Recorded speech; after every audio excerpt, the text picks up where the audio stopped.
கன்சிஸ்டன்சினா எல்லாருக்குமே என்னன்றது தெரியும். விடாமல் தொடர்ச்சியாக ஒரு விஷயத்தை திரும்ப திரும்ப செஞ்சுக்கிட்டே இருக்கிறது பேர் கன்சிஸ்டன்சி. அந்த கன்சிஸ்டன்சிக்கு பெஸ்ட் எக்ஸாம்பிள் வந்து எதுன்னு பார்த்தீங்கன்னா, முயலுக்கும் ஆமைக்கும் நடக்கிற அந்த ரேஸ் தான்.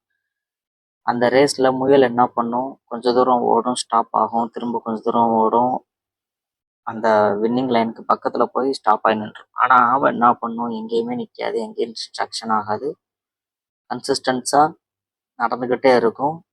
அதுதான் ரேஸில் வந்து வின் பண்ணும். அதே மாதிரி தான் ஒரு பிஸ்னஸ்ன்னு எடுத்துக்கிட்டிங்கன்னா, நீங்கள் அந்த கன்சிஸ்டன்சியை கீப் அப் பண்ணிகிட்டே இருக்கணும், விடக்கூடாது. Okay, this video sponsored by genreviews.online.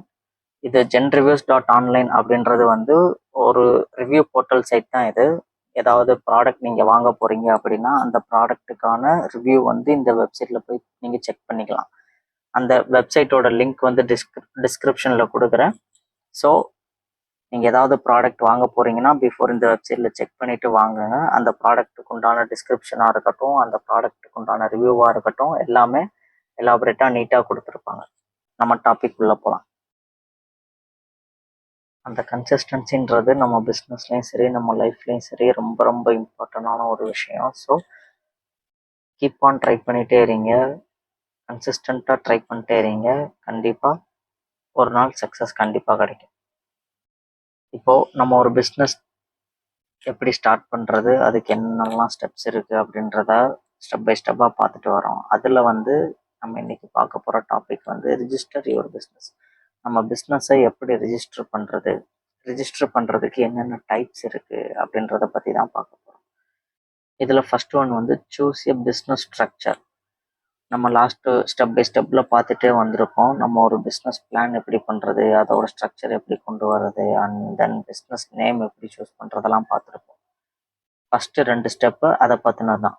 First step வந்து choose a business structure, second step வந்து choose a business name, third step வந்து register your business, fourth one வந்து obtain necessary licence and permits, fifth one வந்து open a business bank account, sixth one வந்து obtain business insurance. Okay, இதில் first step வந்து choose a business structure. நீங்கள் choose பண்ணியிருக்கிற business structure வந்து இந்த 6 பாயிண்ட்டுக்கு கீழே தான் மேக்ஸிமம் வரும். ஸோ அது என்னென்ன பாயிண்ட்ஸ்ன்னு பார்த்தீங்கன்னா, soul ப்ராப்பர்ட்டியர்ஷிப், and then partnership company, and then limited liability company, and then private limited company, and then one person company, and then public limited company. இந்த 6 டைப்ஸில் தான் நம்ம சூஸ் பண்ணியிருக்கிற பிஸ்னஸை வந்து ரெஜிஸ்டர் பண்ண முடியும். அதில் உங்கள் பிஸ்னஸ் என்ன ஸ்ட்ரக்சரில் இருக்குது, என்ன இந்த 6 பாயிண்ட்ஸுக்கு கீழே எதில் உங்கள் பிஸ்னஸ் வந்து வரும் அப்படின்றத நீங்கள் சூஸ் பண்ணணும். செகண்ட் ஒன்று வந்து சூஸ் எ பிஸ்னஸ் நேம். ஒரு பிஸ்னஸ் நேம் எப்படி சூஸ் பண்ணுறதுன்னு அப்படின்றத நம்ம லாஸ்ட் வீடியோவில் பார்த்துருப்போம். அந்த லிங்க்கும் கீழே டிஸ்கிரிப்ஷனில் கொடுக்குறேன், பார்க்காதவங்க வந்து பார்த்துக்கோங்க. ஸ்டெப் டூ வந்து choose a business name. Business name வந்து சூஸ் பண்ணணும். Choose a business name, ensure your name is unique. நம்ம நேம் வந்து தனித்துவமாக இருக்கா, அண்ட் தென் எல்லா ரெகுலேஷன்ஸ்குள்ளேயும் நீங்கள் சூஸ் பண்ண பிஸ்னஸ்க்கு ஏற்ற மாதிரி இருக்கா அப்படின்றத கன்ஃபார்ம் பண்ணிக்கணும். அண்ட் தென் உங்கள் டொமைனை வந்து வெரிஃபை பண்ணணும். நேம் அவைலபிலிட்டி எந்த அளவு இருக்குது அப்படின்றத வெரிஃபை பண்ணிக்கணும். And then register social media handles. உங்கள் பிஸ்னஸை வந்து சோஷியல் மீடியாவில் வந்து ரிஜிஸ்டர் பண்ணி வச்சுக்கணும். ரிஜிஸ்டர்னா அந்த ஃபேஸ்புக்கில் அக்கௌண்ட், இன்ஸ்டாகிராமில் அக்கௌண்ட், யூடியூப்பில் சேனல், அந்த மாதிரி உங்கள் பிஸ்னஸ் நேமில் இதெல்லாம் க்ரியேட் பண்ணி வச்சுக்கிறது வந்து ரொம்பவே நல்லது. And then copyrights. உங்கள் நேம் வந்து யாரும் யூஸ் பண்ணாமல் இருந்துக்கணும் அப்படின்றதுக்காக, உங்கள் நேம் அண்ட் லோகோலாம் யாருமே யூஸ் பண்ணக்கூடாது அப்படின்றதுக்காக காப்பிரைட்ஸும் வாங்கி வச்சுக்கிறது ரொம்ப நல்லது. ஸ்டெப் 3 தான் வந்து நம்ம ரிஜிஸ்டர் யுவர் பிஸ்னஸ். இது ஃபெட்ரலாகவும் ஸ்டேட் வைஸாகவும் அண்ட் லோக்கலாகவும் நம்ம பிஸ்னஸை வந்து ரிஜிஸ்டர் பண்ணணும். அதுக்கு வந்து EIN நம்பர்னு சொல்லுவாங்க, எம்ப்ளாயர் ஐடென்டிஃபிகேஷன் நம்பர் ரிஜிஸ்டர் பண்ணணும். And then file article of incorporation or organisation அப்படின்றதையும் நம்ம ரிஜிஸ்டர் பண்ணணும். And then register for state and local taxes.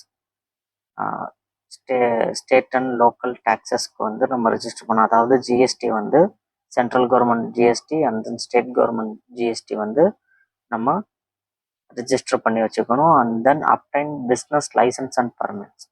நம்ம பிஸ்னஸ்க்கு ஏற்ற மாதிரி நம்ம பிஸ்னஸ் எந்த ஸ்ட்ரக்சரில் வருது அப்படின்றத பார்த்தோம். அந்த ஸ்ட்ரக்சருக்கு கீழே உங்கள் பிஸ்னஸ் என்ன கேட்டகரியில் இருக்குது அப்படின்றதையும் பார்த்து அதுக்கேற்ற மாதிரி லைசன்ஸையும் பெர்மிட்ஸையும் வாங்கி வச்சுக்கலாம். ஸ்டெப் 4 வந்து அதுதான், obtain necessary licence and permits. உங்கள் பிஸ்னஸ் வந்து ஸ்பெசிஃபிக்காக எந்த இண்டஸ்ட்ரி கீழே வர்றது, ப்ரொஃபஷ்னல் லைசன்ஸா ஆர் ஃபுட் பிஸ்னஸ் பண்ண போகிறீங்கன்னா எஃப்எஸ்எஸ்ஏஐ அப்படின்ற ஒரு ரெஜிஸ்ட்ரேஷன் வந்து பண்ணியிருக்கணும். எக்ஸாம்பிளுக்கு சொல்கிறேன். அதெல்லாம் ஸ்பெசிஃபிக்காக நம்ம அந்தந்த டிபார்ட்மெண்ட்டுக்குன்னு தனியாக லைசன்ஸ் இருக்குது, அதெல்லாம் எடுத்து வச்சுக்கணும். ஃபிஃப்த் ஒன் வந்து open a bank account for your business. Okay, separate personal and business finance and establish business credit, apply for business loan or credit. இந்த பேங்க் அக்கௌண்ட் ஓப்பன் பண்ணுறதுனால நமக்கு இதெல்லாம் பெனிஃபிட்ஸ் இருக்குது. ஸோ உங்கள் பர்சனலையும் பிஸ்னஸையும் மிக்ஸ் பண்ணாமல் பார்த்துக்கலாம். And then business credit வந்து நீங்கள் எஸ்டாப்ளிஷ்மெண்ட் பண்ணலாம். அண்ட் தென் உங்கள் பிஸ்னஸில் சம்திங் ஏதாவது உங்களுக்கு லோன் தேவைப்படுற மாதிரி இருந்தால் உங்கள் பிஸ்னஸ் நேம்லேயே கூட நீங்கள் எடுத்துக்கலாம். சிக்ஸ்த் ஒன் வந்து அப்டைன் யுவர் பிஸ்னஸ் இன்சூரன்ஸ். இது பிஸ்னஸ்க்கு வந்து நம்ம இன்சூரன்ஸ் பண்ணி வச்சிருக்கிறது, செஞ்சு வச்சிருக்கிறதுன்றது ரொம்ப ரொம்ப இம்பார்ட்டன்ட். பிகாஸ் நம்மளே நமக்கு இன்சூரன்ஸ் செஞ்சு வச்சுருப்போம். எனி மெடிக்கல் எமர்ஜென்சியாக இருக்கட்டும், எதுக்காக நமக்கு யூஸ் ஆகும்னு சொல்லி நமக்கு இன்சூரன்ஸ் செஞ்சு வச்சுருப்போம்ல, சேம் அதே மாதிரி உங்கள் பிஸ்னஸ்க்கு வந்து நீங்கள் இன்சூரன்ஸ் வந்து செஞ்சு வச்சுக்கணும். லயபிலிட்டி இன்சூரன்ஸ் இருக்குது, அண்ட் தென் ப்ராப்பர்ட்டி இன்சூரன்ஸ் இருக்குது, அண்ட் ஒர்க்கர்ஸ் காம்பன்சேஷன் இன்சூரன்ஸ் இருக்குது. Liability insurance and property insurance வந்து அது அந்த பிஸ்னஸ் ஓனர்ஸ்க்கு, அந்த பிஸ்னஸ் பார்ட்னரில் உள்ளவங்களுக்கு, பார்ட்னர்ஷிப்பில் பிஸ்னஸ் பண்ணுறவங்களுக்கு ரொம்ப யூஸ்ஃபுல்லாக இருக்கும். And then worker compensation insurance வந்து நம்மக்கிட்ட வேலை பார்க்குறவங்களுக்கு அது ரொம்ப யூஸ்ஃபுல்லாக இருக்கும். ஸோ அந்த பிஸ்னஸ் இன்சூரன்ஸுன்றது ரொம்ப ரொம்ப இம்பார்ட்டன்ட். ஓகே, இப்போ ஒரு பிஸ்னஸ் ஸ்டார்ட் பண்ணுறதுக்கு முன்னாடி இதெல்லாம் வந்து நம்ம ஒரு அக்கௌண்டன்ட் கிட்டேயோ ஆர் பிஸ்னஸ் அட்வைசர் கிட்டேயோ இதெல்லாம் டிஸ்கஸ் பண்ணுறது ரொம்பவே ஒரு இம்பார்ட்டண்டான ஒரு விஷயம். ஸோ நியர்பை உங்களுக்கு நீங்கள் எதை பிலீவ் பண்ணுறீங்களோ, எந்த பிஸ்னஸ் கன்சல்டன்சி பிலீவ் பண்ணுறீங்களோ, ஆர் எந்த எந்த அக்கௌண்டண்ட்டை நீங்கள் பிலீவ் பண்ணுறீங்களோ அவங்கக்கிட்ட ஒரு சஜஷன் கேட்டுக்கிறது வந்து ரொம்பவே நல்ல ஒரு விஷயம். ஓகே, இப்போ நம்ம ஒரு பிஸ்னஸ் நேம் ரிஜிஸ்டர் பண்ணணும்னா அதில் என்னென்ன டைப்ஸ் இருக்குது, என்னென்ன டைப்ஸ் ஆஃப் ரிஜிஸ்ட்ரேஷன் இருக்குது, என்னென்ன ஃபார்மேட்ஸ் எடுக்கணும் அப்படின்றத பற்றிலாம் பார்த்தோம்.